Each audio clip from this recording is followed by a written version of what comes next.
Hello students, once again welcome back to the YouTube channel Computer World. Today we are going to do some important questions of the chapter Python Revision Tour for class 10 Computer Science with Python, and we are practicing these questions for the board exams. So let us start with the video. सबसे first question है students हमारे पास state true or false. Tuple is a data type in Python which contains the data in key value pair. As we know students हमारे पास Python के अंदर different data types होते हैं, but जो हमारे पास टपल का डेटा टाइप होता है, क्या उसमें हमारा जो डेटा होता है वो की वैल्यू पेयर की फॉर्म में होता है? So this is truly false, because key value pair की फॉर्म में जो डेटा होता है that is in the dictionary. So the answer of this question will be false. The next question is which of the following is not a keyword. इनमें से कौन सा ऐसा वर्ड है जो कीवर्ड नहीं है? eval, assert, non-local, pass.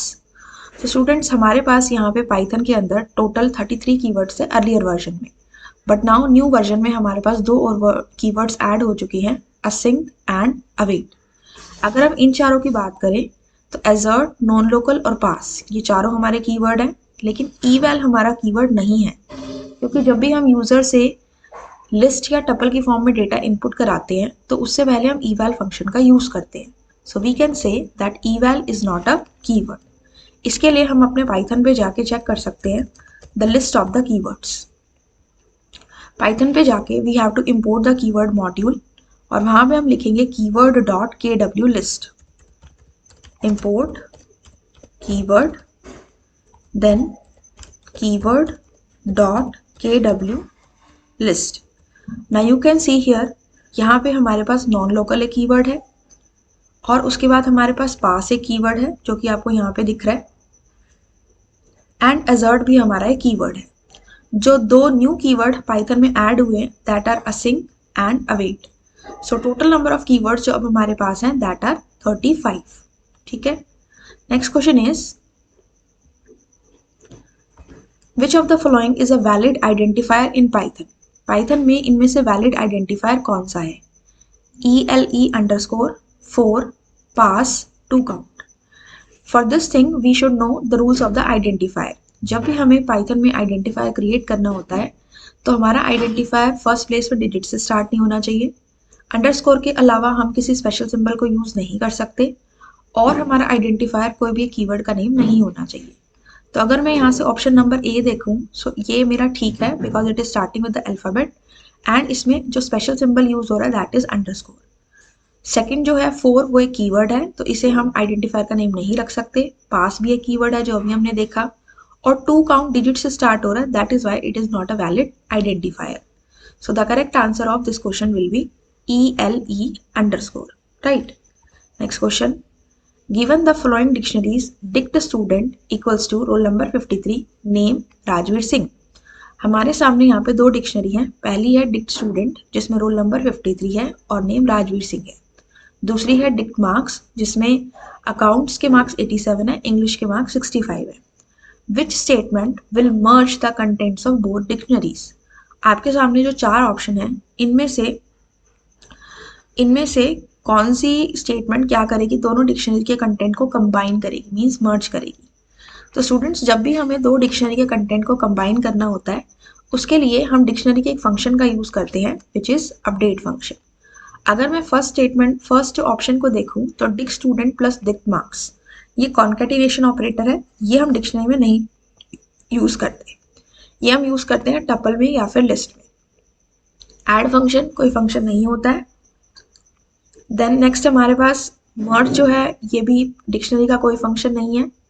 D option में हमारे पास जो अपडेट फंक्शन है ये हमारी डिक्शनरी का फंक्शन है.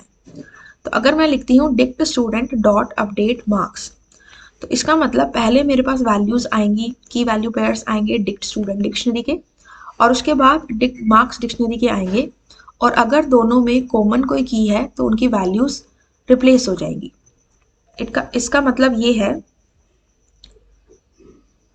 कि यहाँ पे हमारी जो डिक्ट स्टूडेंट नाम की डिक्शनरी है उसमें किस तरह से डेटा बचेगा.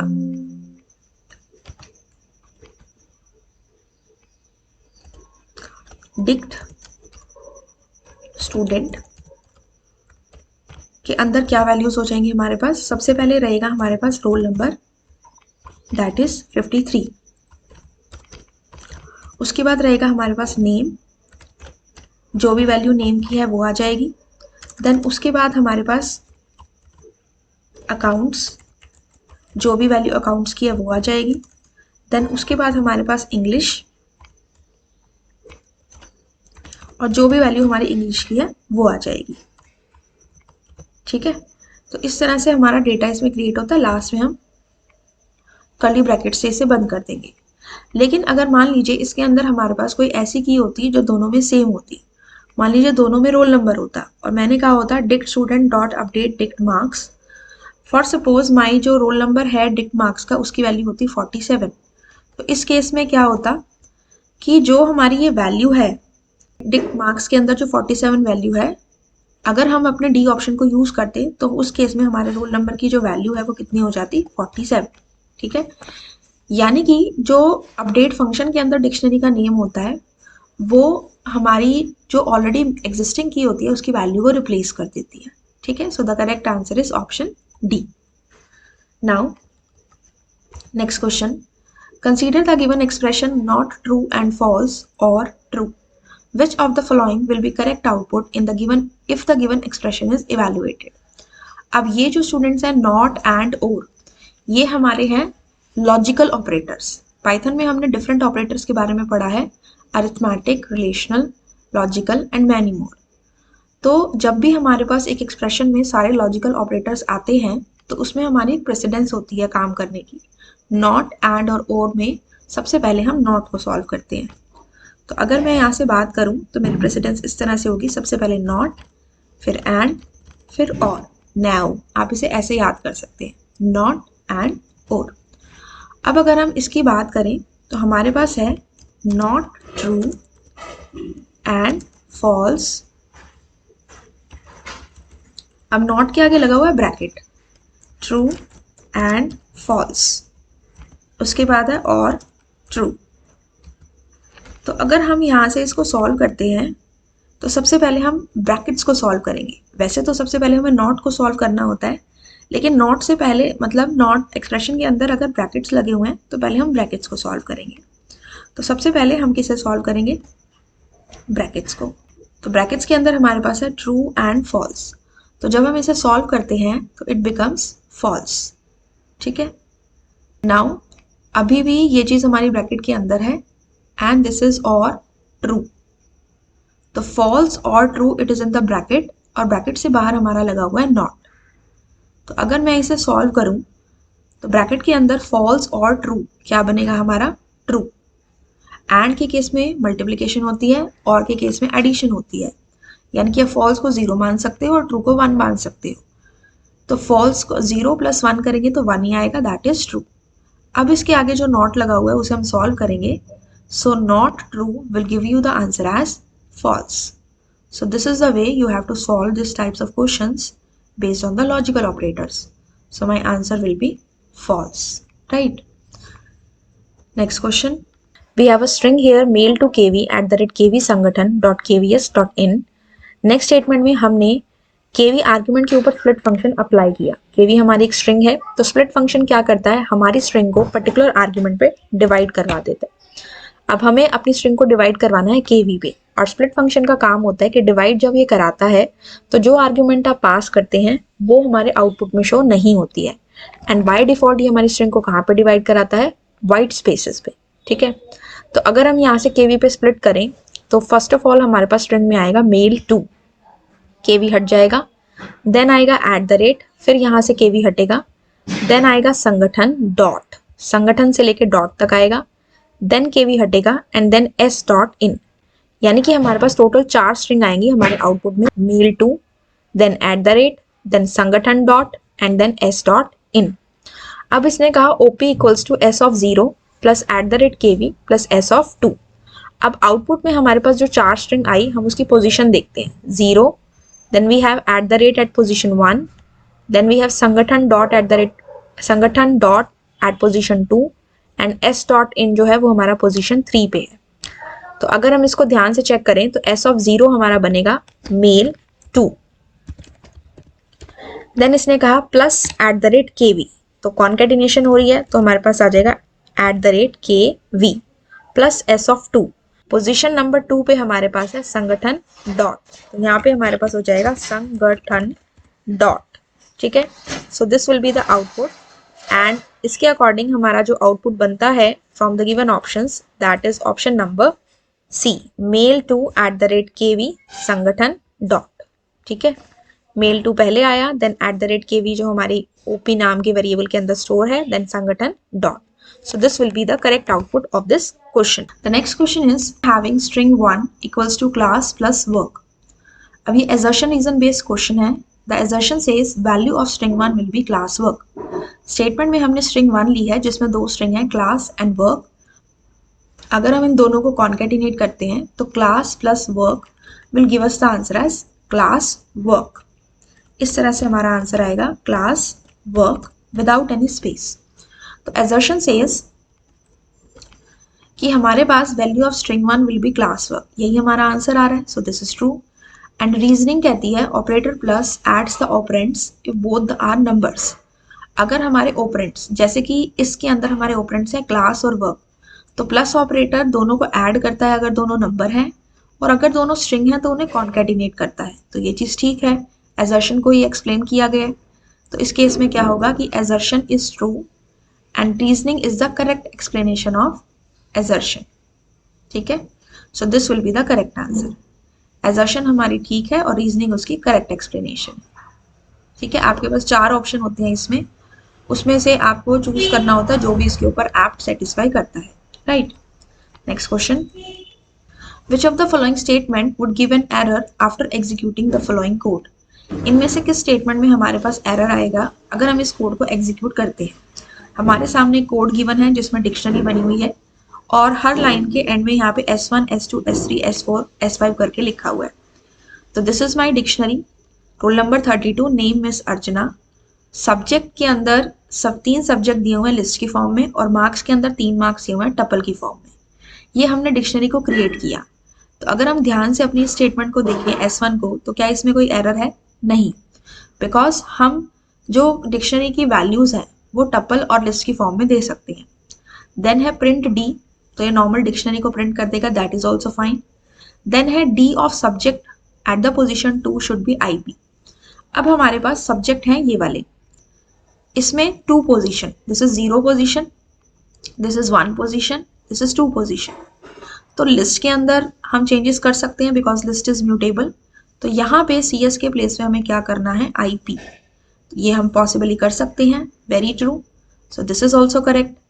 Then it says D of marks 2 equals to 80।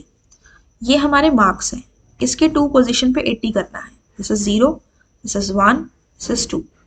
2 position पे हमारे पास 89 है और वी कैन से कि जो मार्क्स की वैल्यू है वो टपल डेटा टाइप की फॉर्म में है and we know that tuple is immutable, tuple के अंदर हम चेंजेस नहीं कर सकते। सो दैट इज वाई यहाँ पे हमने 89 के प्लेस पे 80 करने का ट्राई किया है। So this statement is going to give us error. Then print D, ये statement भी हमारी ठीक है क्योंकि इससे हमारी डिक्शनरी प्रिंट होगी। तो हमारा एरर कौन सी लाइन में आया स्टूडेंट्स? S4 में। I hope students this question is clear to all of you. Okay, now we move on to the next question. Given is a Python string declaration, message is equal to first pre-board exam @2022-23। ये हमारे पास एक string है, write the output of print message : -3 dot upper.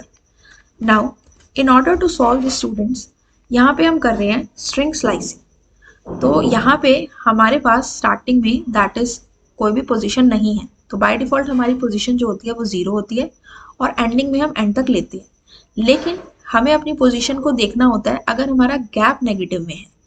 अगर हमारा step की value that is gap की value negative में है तो इस केस में हमारी जो स्टार्टिंग वैल्यू है दैट विल स्टार्ट फ्रॉम -1। ठीक है, और -1 हमारी ये पोजीशन है जहाँ पे 3 है और ये इस तरफ मूव करेगी, that is from right to left. And जो भी हमारे इसमें लेटर्स आते जा रहे हैं उसको हमने किस केस में कन्वर्ट करना है? अपर केस में। तो अगर मैं -1 लूँ, this is -2, this is -3, this is -4, तो 3 का इसमें गैप लेना है। -1 -3 करेंगे तो -4, तो 1 2 this one, then 1 2 this one, 1 2 this one, 1 2 this one, then 1 2 this one, then R, then S and then F. ठीक है, तो अगर हम इसके अकॉर्डिंग देखें तो हमारा क्या आउटपुट बनता है, सबसे पहले आएगा हमारे पास 3, देन आएगा 2। अब ये जो हमारे डिजिट्स हैं हम इसे अपर केस में नहीं कर सकते, तो इनको हम एज इट इज रखेंगे। देन हमारे पास अगेन आया 2, देन हमारे पास आया A। अब जो A आया इसको हमने अपर केस में चेंज कर देना, ठीक है। देन हमारे पास आया D, then O, then R, then S and then F। So this will be our answer, और इसे हम स्ट्रिंग में डाल देंगे, ठीक है। इस तरह से ये हमारा जो स्ट्रिंग आई है this will be in the quotes, right. So this will be the answer of this particular string slicing. ये क्वेश्चन है स्ट्रिंग स्लाइसिंग का। एग्जाम में आपका string slicing, list slicing, tuple slicing किसी से भी क्वेश्चन आ सकता है, ठीक है। Okay, now the next question is right the output of the code given below. We are having a dictionary, roll number 25, name Dipanshu. Then second dictionary, name Himanshu, age 30, department mechanical. D2 dot update D1, print D2 dot keys. तो इस case में हमें क्या करना है, जो हमारी dictionary है उस D2 dictionary dot update D1, यानी कि D2 डिक्शनरी फाइंड आउट करनी है जिसमें D1 के चेंजेस रहेंगे, और लास्ट में हमें क्या करना है, D2 डिक्शनरी की कीज को प्रिंट कराना है। तो देखिए इसमें हम कैसे सॉल्व करते हैं। सबसे पहले हमारे पास जो D2 डिक्शनरी है उसके की वैल्यू पेयर्स को लिखेंगे। तो यहाँ पे हमारे पास है सबसे पहले नेम। अब हम चेक करेंगे क्या हमारे जो नेम है D1 डिक्शनरी में भी है, हाँ है। D2 में इसका नाम है हिमांशु और D1 में इसका नाम है दीपांशु। तो क्योंकि हम D1 से इसे अपडेट कर रहे हैं तो D1 के नेम को लिया जाएगा in place of name of D2, तो यहाँ नेम हो जाएगा दीपांशु। नेक्स्ट है हमारे पास एज। हम चेक करेंगे क्या एज नाम की हमारी D1 में भी है, नहीं है, तो इसकी वैल्यू एज इट इज आ जाएगी, ठीक है। इसके बाद हम चेक करेंगे डिपार्टमेंट। नेक्स्ट इसमें जो की है दैट इज डिपार्टमेंट। ये डिपार्टमेंट हमारे पास आ गया। चेक कर लेंगे क्या डिपार्टमेंट नाम की हमारी D1 में भी है, नहीं है, तो नहीं है तो इसकी वैल्यू एज इट इज आ जाएगी। इसके बाद हम क्या करेंगे, हम चेक करेंगे कि कोई ऐसी की है जो D1 में रह गई है, क्योंकि D2 की सारी कीज हो चुकी है, नेम हो चुका है, एज हो चुका है, डिपार्टमेंट हो चुका है। हम चेक करेंगे क्या इनके अलावा कोई ऐसी की है जो हमारी D1 डिक्शनरी में है। तो नेम हम उसमें से ले चुके हैं, बचा हमारे पास रोल नंबर, तो यहाँ पे हम डाल देंगे रोल नंबर एंड उसकी वैल्यू हो गई हमारे पास स्टूडेंट्स 25, ठीक है। तो ये अपडेट हुआ, लेकिन ये अभी प्रिंट नहीं होगा, ये मेमोरी के अंदर सिर्फ अपडेट हुआ है। प्रिंट क्या होगा हमारे पास, प्रिंट हमारे पास इसकी वैल्यूज होंगी D2 डॉट कीज, यानी कि ये जो हमारे पास डिक्शनरी आई है इसमें से जो भी हमारी कीज हैं that will be printed. Keys है name, age, department and roll number. And आपको पता है कि जब भी कीज प्रिंट होती हैं या वैल्यूज प्रिंट होती हैं तो वो लिस्ट की फॉर्म में प्रिंट होती हैं। तो यहाँ पे हमारे पास क्या आएगा, नेम, देन हमारे पास क्या आ जाएगा, एज, देन हमारे पास क्या आ जाएगा, डिपार्टमेंट, और एट लास्ट हमारे पास क्या आ जाएगा स्टूडेंट्स, रोल नंबर, ठीक है। So this will be the output, right. अगर आपसे डिक्शनरी प्रिंट कराने को बोली होती D2 तो आपका आउटपुट ऊपर वाला आता, दिस वन। अभी हमसे कीज पूछी गई हैं तो कीज हमारे पास ये आएंगी, ठीक है। Okay, next one, predict the output of the Python code given below. हमारे सामने ये पाइथन का कोड है, हमें इसका आउटपुट बताना है। Data equals to L20 M40 N60। हमारे पास एक लिस्ट है डेटा के नाम से। टाइम्स की value 0, alpha is an empty string, ad is equal to 0 for C in range 1, 6, 2। Now 1, 6, 2 मतलब starting position is 1, ending position is 6 and the gap is of 2। तो यहाँ पे पहले हम अपनी लिस्ट की पोजिशन लिख लेते हैं, 0, 1, 2, 3, 4 and 5। Starting from the position 1 हमारे पास एलिमेंट है 20।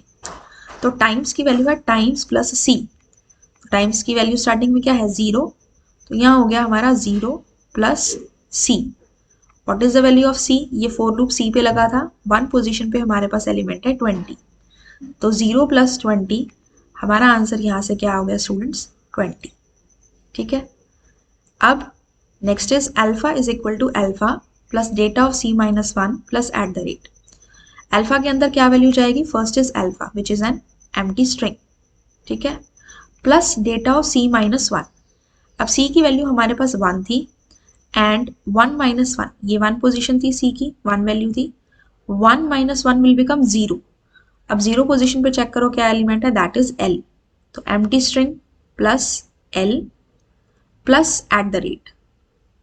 तो अगर हम इन तीनों को कॉन्केटिनेट करें आपस में तो हमारे पास आउटपुट में क्या बचेगा? L at the rate.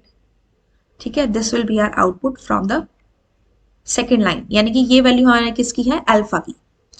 फिर थर्ड लाइन है ad is equal to add plus data of c. Ad की वैल्यू कितनी है? 0। 0 plus data of c, c की वैल्यू कितनी थी हमारी? 1।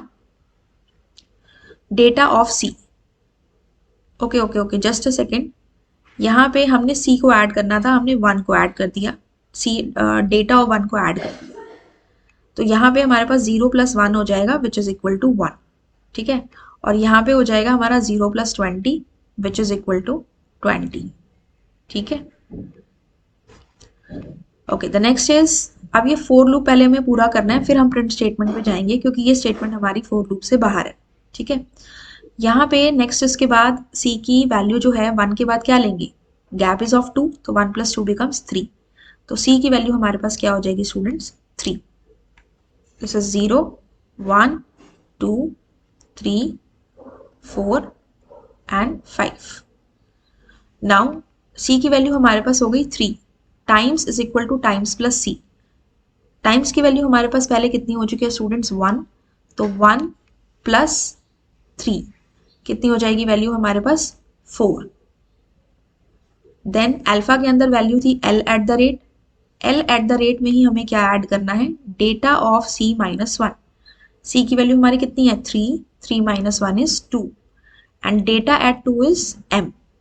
तो ये हमारी एक स्ट्रिंग थी, इसमें हमने m को ऐड किया, कॉन्केटिनेट किया मीन्स, एंड साथ में हमने किसको कॉन्केटिनेट किया? एट द रेट को। तो ये हमने यहाँ पे एट द रेट ले लिया। ठीक है, next statement is add is equal to add plus data of C. पहले डेटा ऑफ सी की वैल्यू कितनी थी? 20, 0 प्लस 20 20 आया था, सो एड की वैल्यू 20 आई थी, 20 प्लस डेटा ऑफ सी करेंगे तो हमारे पास क्या आंसर आएगा? क्योंकि सी की वैल्यू क्या है? 3 है, so 20 plus 40 will get the answer as 60। So हमारे पास यहाँ पे आंसर आया 60। तो जब हमारा लूप सेकेंड टाइम के लिए चला फॉर सी की वैल्यू 3, हमारे पास टाइम्स की वैल्यू 4 है, अल्फा की value L at the rate M at the rate है, कॉन्केटिनेट हो जाएंगे, और ऐड की वैल्यू हमारे पास 60 है। थर्ड टाइम लूप चलेगा, 1 प्लस 2 तो 3 था एंड 3 प्लस 2 हो गया 5, तो सी की value is 5। Now times equals to times plus C, times की वैल्यू कितनी है? 4, 4 plus 5, what will be my answer? My answer will be 9. Then alpha equals to alpha plus data of c minus 1 plus at the rate. तो अगर मैं यहाँ से alpha की value check करूँ तो it will be alpha, सबसे पहले alpha मेरे पास है l at the rate m at the rate, इसमें क्या ऐड करना है? data of c minus 1. The value of c here is 5, so 5 minus 1 is 4. So what is the character at the value at the position 4? That is n, और इसके साथ concatenate करना है हमें at the rate. So this will be my answer. And इसके बाद हम जाते हैं add पे, add equals to add plus data of c. add की वैल्यू कितनी है हमारे पास? 60, 60 plus data at the position c. c position हमारी है that is 5, और 5 पोजीशन पे हमारे पास डेटा है 60, सो 60 प्लस 60 अगर हम करें तो will get the answer is 120। तो हमारे पास जो फाइनल वैल्यू रहेगी वो क्या रहेगी? सबसे पहले प्रिंट कराना है हमने टाइम्स, तो यहाँ से टाइम्स की वैल्यू चेक करें तो दैट इज 9, देन कॉमा के प्लेस पे स्पेस, फिर है एड, एड की वैल्यू प्रिंट कराएं तो दैट इज 120, एंड फिर हमारे पास है अल्फा, तो अल्फा की वैल्यू प्रिंट कराएं तो that is L at the rate m@n@. So this will be my final answer of this given code. Right students? तो इस तरह से हमें अपने आउटपुट को फाइंड करना है. ठीक है? Okay, next question. Find the output of this code. Again the output question. Next question, find the output of this code. सबसे पहले हमारे सामने L नाम की एक लिस्ट है which has some elements that is 1 2 3 4 5. Then LST नाम की एक empty list है and हमने for loop लगाया for I in range length of L. Now if we check this list L, इसके अंदर हमारे पास 5 elements है तो हमारी लेंथ कितनी हो गई? 5 हो गई. And I in range 5, it means I की वैल्यू हमारी कहाँ से कहाँ तक जाएगी? 0 से लेके 4 तक. 0 1 2 3 4. It says if I modulus 2 equals to 1. अगर मैं जो I की वैल्यू आ रही है उसको मैं 2 से डिवाइड करूं तो अगर मेरा रिमाइंडर 1 आता है, इन दैट केस एक वेरिएबल है t, उसमें क्या हो जाए? L of I, L of I exponential operator 2. तो सबसे पहले हम I की वैल्यू 0 के लिए इसे सॉल्व करते हैं. चेक करेंगे 0 मॉडुलस 2 इक्वल्स टू 1. सबसे पहले हमने कहा कि अगर मैं 0 को 2 से डिवाइड करूं तो क्या मेरा रिमाइंडर 1 आ रहा है? नो. उस केस में मेरा रिमाइंडर कितना होगा? 0. तो क्या हमारी उस केस में दो स्टेटमेंट्स एग्जीक्यूट होंगी? नहीं होंगी. ठीक है. फिर हमने स्टार्ट किया 1 से. I की वैल्यू जब हमारी 1 हो गई तो 1 modulus 2 equals to 1. Condition is true. क्योंकि 1 को जब 2 से डिवाइड करेंगे रिमाइंडर इज 1. तो टपल के अंदर क्या आ जाएगा? L of I, that is L of 1. I की वैल्यू कितनी है? 1. अगर हम यहाँ से इसकी पोजीशंस को चेक करें 0 1 2 3 एंड 4, तो L of 1 हमारा क्या बनता है? टपल के अंदर क्या स्टोर हुआ? L of 1. और 1 पोजीशन पे हमारे पास एलिमेंट है स्टूडेंट्स 2. तो यहाँ पे हमारे पास आया 2, कॉमा इसको हमने 2 की पावर कर देनी है, यानी कि जो भी हमारे पास डिजिट आया रेज़ टू द पावर 2 करेंगे, दैट विल बिकम 4. ये इसके अंदर स्टोर हो गया और फिर हमने लिस्ट में इसको अपेंड कर देना है. जो LST नाम की लिस्ट है that is are empty list. तो ये जो हमारी लिस्ट है इसके अंदर किस तरह से हो जाएगा? ये हमारी एक लिस्ट है और इसके अंदर चला जाएगा 2, 4 इन the form of a tuple. ठीक है. ओके, नेक्स्ट हम मूव ऑन करते हैं. अभी हम इसको आगे स्क्वायर ब्रैकेट नहीं लगा रहे क्योंकि आगे और अभी एलिमेंट्स आएंगे. ठीक है. तो नेक्स्ट हमारी जो I की वैल्यू है that becomes 2. 2 modulus 2 equals to 1. The condition is false because 2 को 2 से डिवाइड करेंगे तो 0 हो जाएगा. तो ये दो स्टेटमेंट्स हमारी एग्जीक्यूट नहीं होंगी. फिर हम चलते हैं I की वैल्यू 3 पे. 3 modulus 2 equals to 1. Condition is true. तो टपल के अंदर क्या हो जाए? L of I की वैल्यू कितनी है? 3. चेक करिए 3 पोजीशन पे हमारा कौन सा एलिमेंट है? That is 4. तो हमारे पास यहाँ पे टपल के अंदर क्या आ गया? 2 के प्लेस पे हो जाएगा 4 और 4 की पावर 2 हमारी हो जाएगी 16. तो 4, 16 और फिर हमने इसे अपनी लिस्ट में अपेंड कर देना है. तो यहाँ पे ब्रैकेट लगा के टपल की फॉर्म में हम लिख देंगे 4, 16. फिर हम मूव करते हैं हमारी नेक्स्ट वैल्यू पे विच इज 4. I की value next value is 4. 4 modulus 2 equals to 1. Condition is false because जब 4 को 2 से डिवाइड करते हैं that is equal to 0. So हमारी अगेन ये दो स्टेटमेंट्स एग्जीक्यूट नहीं होंगी और मैक्सिमम हमने जो I की वैल्यू लेनी थी वो 4 तक लेनी थी. तो लूप हमारा खत्म हो जाएगा. लास्ट में हम लिस्ट को प्रिंट कर देंगे तो हमारी लिस्ट में ये दो चीजें बचेंगी, दो tuples 2 4, 4, 16. So that we will get as a list of tuples. So this will be the output of this code. Okay. Okay. Next question. Which of the following is not a valid Python operator? इनमें से कौन सा हमारा valid Python operator नहीं है? Modulus अभी हमने पढ़ा, ये अर्थमेटिक ऑपरेटर है जिससे रिमाइंडर फाइंड आउट करते हैं. इन हमारा मेंबरशिप ऑपरेटर है जिससे चेक करते हैं कि पर्टिकुलर एलिमेंट हमारे लिस्ट टपल या स्ट्रिंग में है या नहीं है. Hash is not an operator because it is used for the comment. जब भी हमें सिंगल लाइन कमेंट क्रिएट करना होता है तो उसके आगे हम हैश का सिंबल यूज करते हैं. So this is not a valid operator. और ये जो डबल स्टार है this is the exponential operator जो अभी हमने पढ़ा, used for the raising a number to a particular power. ठीक है. So the correct answer is C option, hash symbol. Okay, the next question is what will be the output of the following dictionary operation. Data नाम की हमारे पास एक dictionary है जिसके अंदर हमारे पास you can say we are having 4 key value pairs. Print data A 2000, B 2500, C 3000 and A 4000. So data नाम की डिक्शनरी है, it is saying print data. If you see it carefully students, आप यहाँ पे देखेंगे कि हमारे पास दो कीज ऐसी हैं which are same. That is ये हमारी एक A की है, this one, and ये हमारी एक A की है, this is, and ये हमारी एक B एक की है A जिसकी वैल्यू है 4000.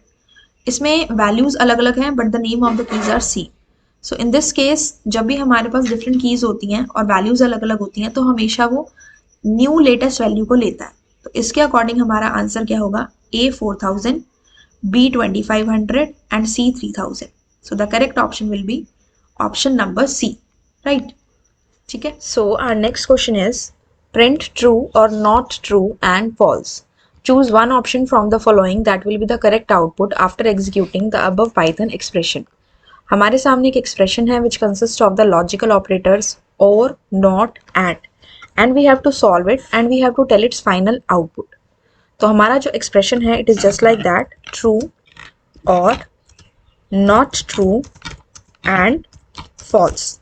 तो अगर हम इसके ऑपरेटर के प्रेसिडेंस को चेक करें तो हमारी प्रेसिडेंस के अंदर सबसे पहले नॉट आता है, फिर एंड आता है और फिर और आता है. तो इसके अकॉर्डिंग हम जिसको सॉल्व करेंगे दैट विल बी नॉट. तो सबसे पहले हम सॉल्व करेंगे नॉट ट्रू को. नॉट ट्रू को सॉल्व करने के बाद will get the answer as false. इसके बाद हमारे पास यहाँ पे बचा ट्रू और फॉल्स एंड फॉल्स. एंड के बाद नॉट के बाद हमारी टर्न आती है एंड की.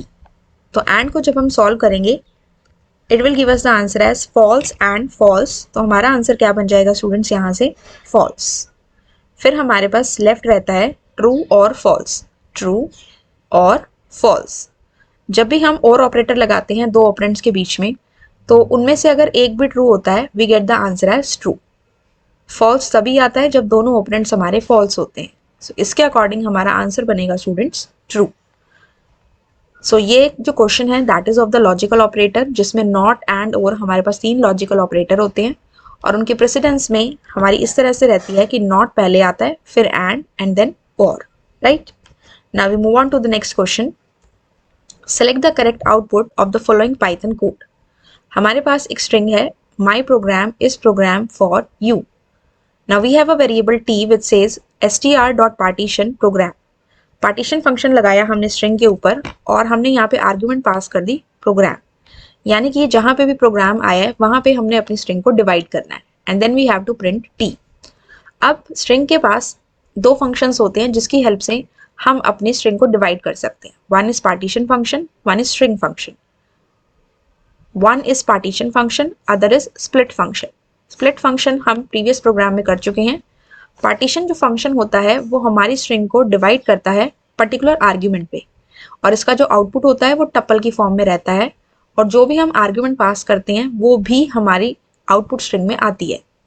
इसके अंदर एक चीज़ हमें देखनी होती है कि अगर हमारे पास कोई आर्ग्यूमेंट ऐसी पास्ड है जो हमारी मेन स्ट्रिंग में एक से ज़्यादा बार आ रही है तो हमें ये ध्यान रखना है कि पार्टीशन फंक्शन लगाने के बाद हमारी जो पार्टीशन होगी स्ट्रिंग की दैट इज डिवीजन होगी वो सिर्फ फर्स्ट वाली अकरेंस पे होगी, उसके आगे नहीं होगी.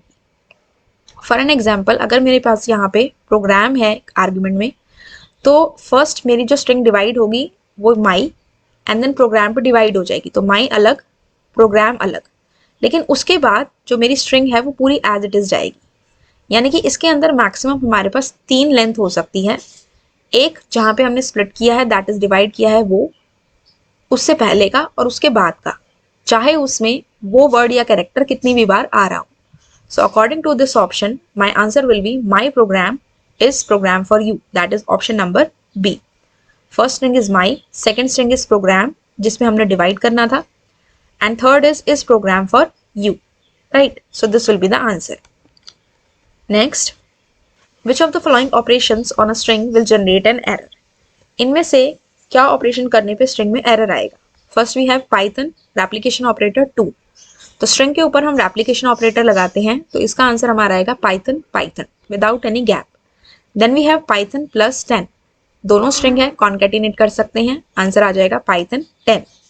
Then we have Python as a string and 10 as an integer. तो स्ट्रिंग के ऊपर जब कॉन्केटिनेशन ऑपरेटर लगाया जाता है तो दोनों ऑपरेंट्स हमारे स्ट्रिंग होने चाहिए, लेकिन यहाँ पे ये ऑपरेंट हमारा जो है that is a string and this is an integer, तो this will generate an error because this is not possible in Python. And the D option is Python plus Python, दोनों स्ट्रिंग है तो हमारा answer आ जाएगा Python Python. So according to this हमारा जो incorrect option है that is option number C, Python plus 10। Next is what will be the output of the following Python expression. इस एक्सप्रेशन का हमें आउटपुट बताना है। तो स्टूडेंट्स ये हमारे पास जो एक्सप्रेशन है, पूरे एक्सप्रेशन में हमारे पास 2 बार एक्सपोनेंशियल ऑपरेटर है। तो जब भी हमारे एक्सप्रेशन में एक्सपोनेंशियल ऑपरेटर होता है we solve it from the side right to left, हम इसे राइट टू लेफ्ट की तरफ सॉल्व करते हैं, that is from this side right to left. Now अगर हम इसको सॉल्व करें तो 3 रेज़ टू द पावर 2 को हम सबसे पहले सॉल्व करेंगे विच इज इक्वल टू 9।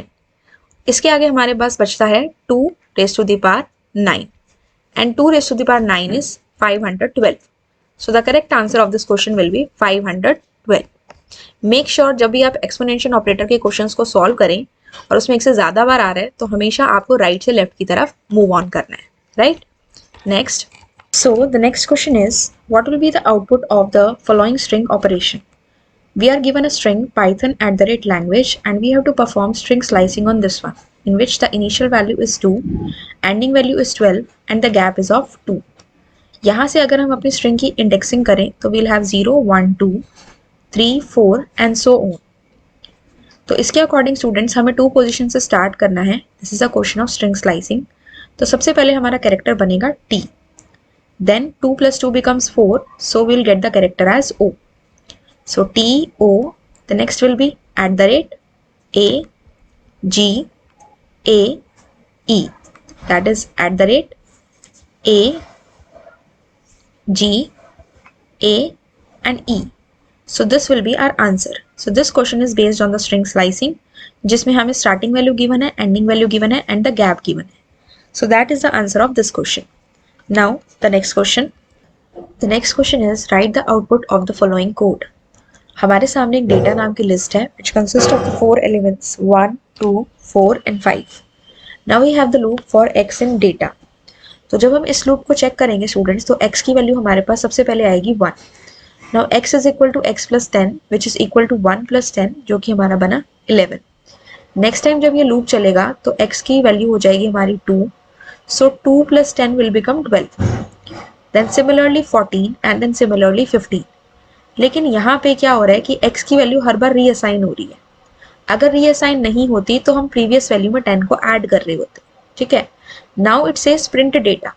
तो अगर हम इस क्वेश्चन का आउटपुट निकालें तो हमें ऐसा लग रहा होगा कि इसके आउटपुट में 11, 12, 14, 15 आएगा इन the form of a list, but that is not the case because हमारी जो वैल्यूज चेंज हुई हैं वो सिर्फ i की value that is x control variable है फॉर द वैल्यूज 1, 2, 4, 5, सिर्फ इन एलिमेंट की वैल्यू चेंज हुई है, बट जो हमारी लिस्ट है that is as it is. List में इस तरह से कोई चेंजेस नहीं हुए। So the output of this question will be 1, 2, 4 and 5। हमारी लिस्ट जैसे थी वो एज इट इज ही रहेगी। So this will be the output of this question, right. Now we move on to the next question. Find the output of this code. Python revision 2 topic में से आपके output के simple type के questions बनते हैं which are of these types. Now find the output of this code. हमारे सामने यहाँ पे एक डेटा नाम की लिस्ट है which consists of some elements, that is the integer elements. Now we have a empty dictionary named as d for x in data. Now for loop हमने start किया तो x की सबसे वैल्यू रहेगी सबसे पहली 2. If x in d, it will check क्या ये जो 2 एलिमेंट है क्या वो हमारी डिक्शनरी में है। No, it is not there because मेरी डिक्शनरी अभी empty है। अगर वो उसमें है तो उसकी वैल्यू वो जिस भी पोजीशन पे है उसमें 1 ऐड करना है, else it should be equal to 1. x की वैल्यू 2 है, so in this case it says हमारा else वाला पार्ट एग्जीक्यूट होगा एंड d ऑफ 2। यहाँ से हम क्या कंक्लूड करेंगे, x की वैल्यू है 2, so we will say d of 2 is equal to 1। अब ये जो हमने स्टूडेंट स्टेटमेंट लिखी है इस स्टेटमेंट की हेल्प से हम डिक्शनरी में की को वैल्यू प्रोवाइड कराते हैं। ब्रैकेट्स के अंदर जो होती है दैट इज माई की and this is my value. तो जो हमारी डी डिक्शनरी है उसके अंदर सबसे पहला की वैल्यू पेयर इसमें ऐड हो गया दैट इज 2:1, ठीक है। अब हम नेक्स्ट x की वैल्यू को चेक करेंगे। The next value of x is 4। So will check क्या डेटा नाम की for x in data that is 4 if x in d, क्या 4 जो है वो डिक्शनरी के अंदर है। अभी हमारी डिक्शनरी में एक ही वैल्यू पेयर है 2 and 1, 4 नहीं है। तो नहीं है तो हम एल्स पार्ट में आएंगे and that again should be equal to 1। तो हमारे पास एक और की वैल्यू पेयर हो गया that is 4 colon 1। Now next पे चलते हैं। The next value of x is 2। तो चेक करते हैं क्या 2 हमारी डिक्शनरी में है। Yes it is there. तो ये कह रहा है कि अगर ये है तो d of 2 should be equal to d of 2 plus 1। तो d ऑफ 2 की वैल्यू क्या है, 1 है यहाँ पे, इसमें 1 ऐड करना है। So this 1 will become 2, right. Next is 1। Check करेगा क्या 1 मेरी d नाम की डिक्शनरी में है। अब देखिए स्टूडेंट्स, जब भी चेकिंग की जाती है इन ऑपरेटर से दैट इज मेंबरशिप ऑपरेटर, तो जो भी हम चेक करते हैं दैट शुड बी अ की नॉट अ वैल्यू। अब इसने पूछा कि 1 डिक्शनरी में है या नहीं है। हमें दिखने में लग रहा है कि 1 यहाँ पे डिक्शनरी में है बट एक्चुअल में it is a value not a की। तो ये डिक्शनरी में नहीं है, इसलिए हम इसके एल्स पार्ट को एग्जीक्यूट करेंगे and will set it as 1। तो कोमा करके जो हमारी 1 की है वो हमारी क्या बन जाएगी स्टूडेंट्स, 1। Then next is 2। अब 2 एक हमारी ऐसी की है जो ऑलरेडी हमारी डिक्शनरी में एग्जिस्ट करती है। सो एल्स पार्ट एग्जीक्यूट होगा, इफ पार्ट एग्जीक्यूट होगा, d of 2 is equal to d of 2 plus 1। d of 2 की वैल्यू हमारे पास कितनी है, 2 है, प्लस 1 कर देंगे सो दिस विल बिकम 3। तो यहाँ से हमारी इसकी वैल्यू बन चुकी है 3। तो ऐसे करते हुए आपके पास यहाँ पे देखिए 2 कितनी बार है, 1 2 3, 3 टाइम्स है तो 2 कॉलन 3। इसी तरह से 4 देखिए कितनी बार है, 1 2 एंड 3। तो इसकी भी जो वैल्यू हो जाएगी दैट विल बी 3। और 1 देखिए कितनी बार है, 1 2, 2 टाइम्स हो गया। एंड हमारे पास एक और इसमें की है दैट इज 3 जो कि कितनी बार है, 2 टाइम्स है। तो ये हो जाएगा 3 कॉलन का sign and then we have 2। So this will be the final dictionary after executing this one. Last में इसने कहा प्रिंट डी। तो जब आप इसे सॉल्व करेंगे आपके फाइनल आउटपुट में इस तरह से आ जाएगा 2 3 4 3 1 2 3 2। की इसमें जो भी नंबर है एंड वो कितनी बार आया है दैट इज इट्स वैल्यू। 2 3 बार आया है, 4 3 टाइम्स आया है, 1 2 टाइम्स आया है एंड 3 भी हमारा 2 टाइम्स आया है। So this will be the output, right. Next question, what will be the output of the following expression? Now this is based on the arithmetic operators. इसके लिए जो आपकी बुक्स में टेबल दी गई है precedence of operator, you should learn that one carefully. Now सबसे पहले हमारे पास यहाँ पे 3 एक्सप्रेशन हैं like 24, floor division 6, modulus 3. तो सबसे पहले हमारे पास जो टेबल होती है उसमें हम ब्रैकेट्स को सॉल्व करते हैं। ब्रैकेट्स को सॉल्व करने के बाद हम वहाँ पे एक्सपोनेंशियल ऑपरेटर्स को सॉल्व करते हैं।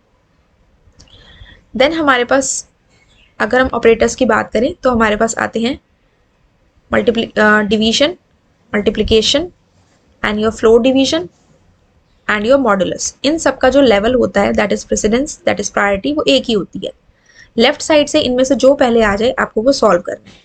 Then we have addition and subtraction, दोनों में से जो पहले लेफ्ट साइड से आ जाए।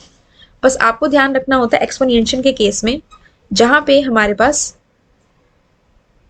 एक कंडीशन होती है कि एक्सपोनेंशियल ऑपरेटर वाले जो एक्सप्रेशंस हैं दैट इज स्टेटमेंट्स हैं वो राइट से लेफ्ट की तरफ मूव ऑन करेंगी, ठीक है। तो यहाँ पे हमारे पास है फ्लोर डिवीजन और मॉडुलस। यहाँ पे देखिए दोनों की प्रेसिडेंस सेम है। तो अगर हम यहाँ से इसे चेक करें तो 24 को अगर हम 6 से डिवाइड करें that is floor division operator लगाएं, this will give us the answer as 4 and 4 modulus 3 will give us the answer as 1. So the answer of first part will be 1. Then second part 24 floor division 4, this will give us 6 and 6 floor division 2, this will give us the answer as 3. So यहाँ पे 3 आ गया. Then we have 48 3, then 48 floor division 3, it will give us 16 and 16 floor division 4, यहाँ से हमारे पास answer आ जाएगा 4. So 1 3 4 is my answer and एक expression है तो हमारे पास आंसर इसका टपल की फॉर्म में आएगा। So that is answer number A, that is option number A 1, 3, 4. So this will be the output of this given expression. Next is what will be the output of the following program. आपके सामने एक string दी हुई है welcome to CW. Now n is equal to length of s। ये string हमारी s में है तो हमें इसकी लेंथ चेक करनी है 1 2 3 4 5 6 7 8 9 10। सो n has the value 10। m is an empty string for i in range 0 to n। n की वैल्यू कितनी है स्टूडेंट्स 10। तो लूप हमारा चलेगा 0 से लेके 9 तक, यानी कि i की वैल्यू 0 से लेके 9 तक हो सकती है। अब इसके पास कंडीशंस हैं कि अगर s of i is greater than equal to a and s of i is less than equal to m। कहने की बात है कि अगर हमारे स्ट्रिंग में जो कैरेक्टर्स हैं वो a से m के बीच में आ रहे हैं या उसके इक्वल आ रहे हैं, so m should be equal to m plus s of i dot upper. m is an empty string, तो हमने उन कैरेक्टर्स को क्या कर देना है अपर केस में, मीन्स कैपिटल लेटर्स में। दूसरी कंडीशन है कि अगर s ऑफ i यानी कि जो उस कैरेक्टर उस पोजीशन पे कैरेक्टर है अगर वो n से z के बीच में आ रहा है या उसके इक्वल आ रहा है, तो हमने क्या कर देना है m plus s of i minus 1। उस पोजीशन से एक कम ले लेना है, उस वाले एलिमेंट को हम ले लेंगे, यानी कि हम कह सकते हैं उस कैरेक्टर के पीछे वाला एलिमेंट।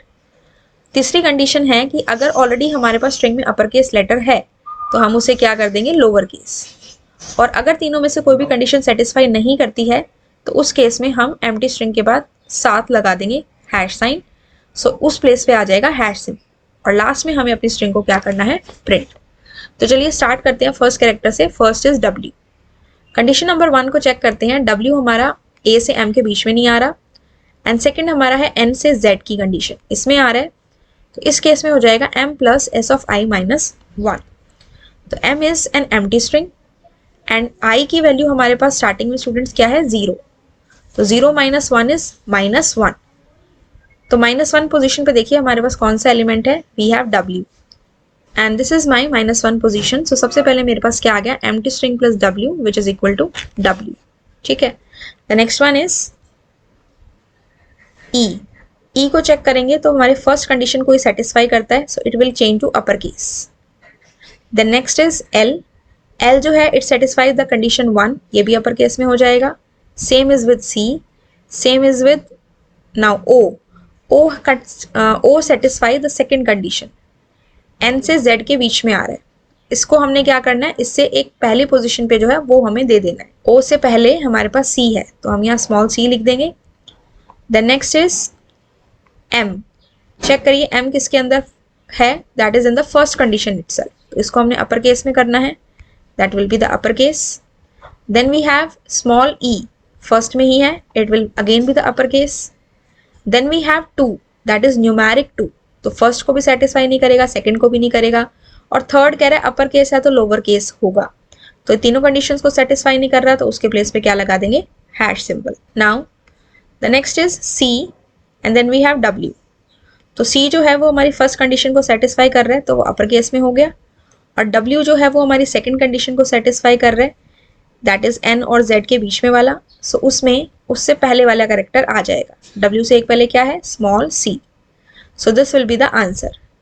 ये स्ट्रिंग है, स्ट्रिंग के ऊपर हमने क्या किया है कंडीशंस लगाई हैं अलग अलग, और उसके according will get the answer in the form of m। ये m की वैल्यू है, ठीक है। So WEL capital C then small c ME hashtag capital C small c, this will be the answer of the given question, right? Next is rewrite the following code in Python after removing all the syntax error, underline each correction done in the code.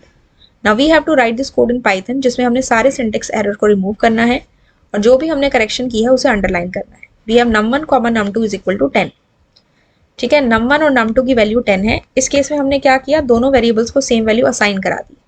num1 की भी value 10 है और num2 की भी value कितनी है 10। While num1 modulus num2 equals to 0. Now we can see that error is here. While जो loop होता है उसका w should be small because Python is case sensitive language. And जब भी हम condition को check करते हैं that should be equal to, that is equality operator. And whenever we write any loop उसके last में हमें colon का sign लगाना होता है, तो वो भी हमें ध्यान रखना है। So 1, 2 and 3. There are 3 errors in this second line. Then third line is num1 plus is equal to 20, ये चीज़ ठीक है। num2 plus is equal to 30, ये भी चीज़ ठीक है।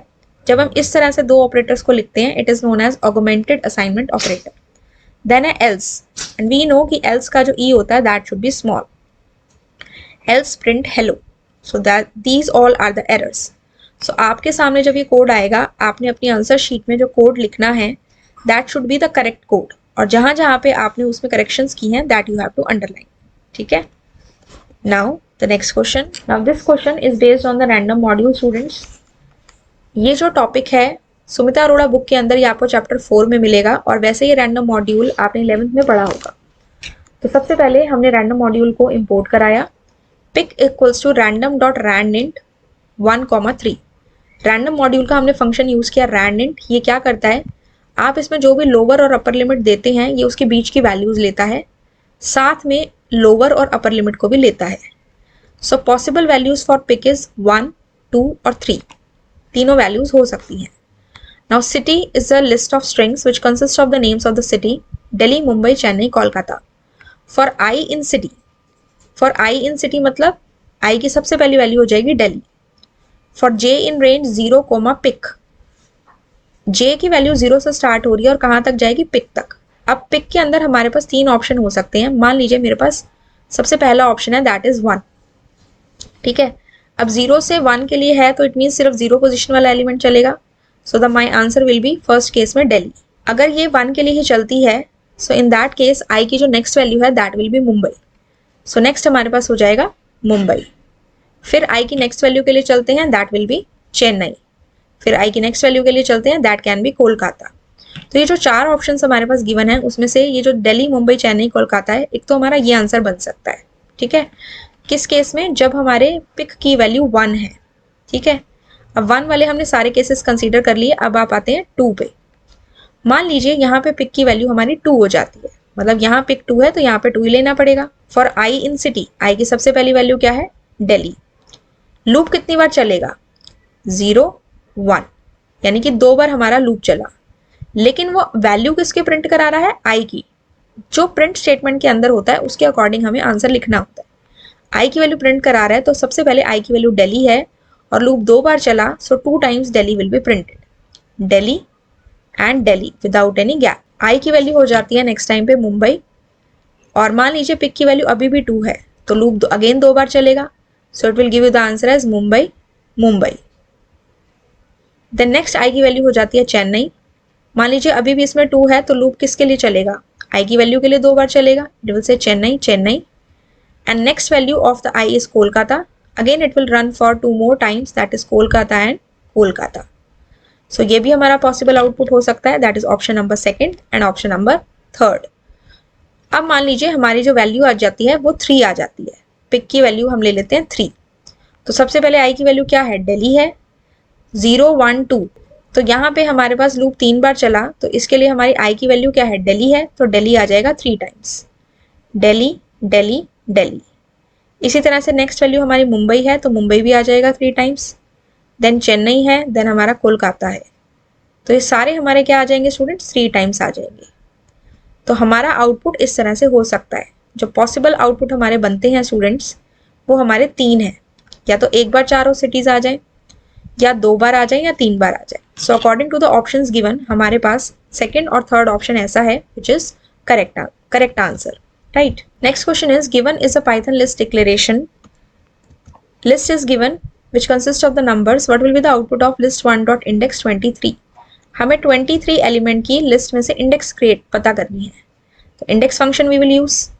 तो यहाँ पे देखिए 23 देखिए यहाँ पे है तो इसकी पोजीशन क्या रहेगी, 0, 1 and 2। So the answer of my this part is 2। Python revision 2 में स्टूडेंट्स 4 डेटा टाइप्स हैं जो आप बेसिकली अच्छे से पढ़ लें, so that would be much better. List, string, tuple, dictionary, इनके जितने भी फंक्शंस हैं that you should revise carefully, because इन्हीं के बेसिस पे आपके आउटपुट क्वेश्चंस बनते हैं। जैसे कि अभी आपने देखा कि इंडेक्स फंक्शन दिया हुआ है जो कि लिस्ट का है, इसी तरह से हमने स्ट्रिंग के स्प्लिट और पार्टीशन फंक्शन भी पढ़े, एंड हमने डिक्शनरी का अपडेट फंक्शन इसमें पढ़ा। इसी तरह से टपल से रिलेटेड भी और फंक्शंस आ सकते हैं, ठीक है। तो आप इन चारों डेटा टाइप्स के फंक्शंस को अच्छे से कर लें और साथ में रैंडम मॉड्यूल के क्वेश्चन को भी कर लें। So these are different types of question which can be form. Python revision 2 में से जो भी आप पे डिफरेंट टाइप के क्वेश्चंस बन सकते हैं वो सारे हमने डिस्कस किए। आपको फिर भी किसी क्वेश्चन में डाउट है तो you can ask me in the comment section. So I will meet you in my next video. Till then have a good day and thank you.